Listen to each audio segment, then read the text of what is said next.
Wakil Wali Kota Palembang Fitriyanti Agustinda yang didampingi oleh Camat Sako menghadiri kegiatan pengajian Forum Koordinasi Majelis Taklim Kota Palembang yang digelar di Masjid Al-Ikhlas, Jalan Sematang Borang, Kelurahan Sako, Kecamatan Sako.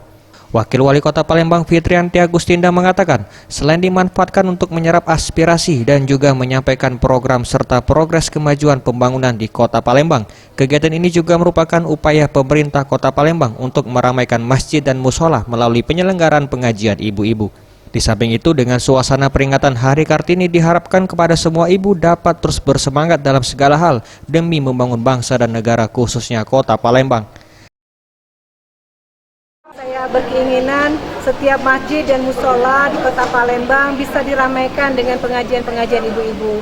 Dan pada kesempatan ini juga saya mengucapkan selamat Hari Kartini kepada seluruh ibu-ibu yang ada di sini dan ibu-ibu yang ada dimanapun.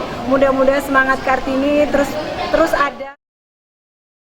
Dalam kesempatan ini juga Wakil Wali Kota Palembang membagikan sejumlah hadiah kepada para jemaah pengajian yang berhasil menjawab pertanyaan pada kuis yang dilakukan sebelumnya.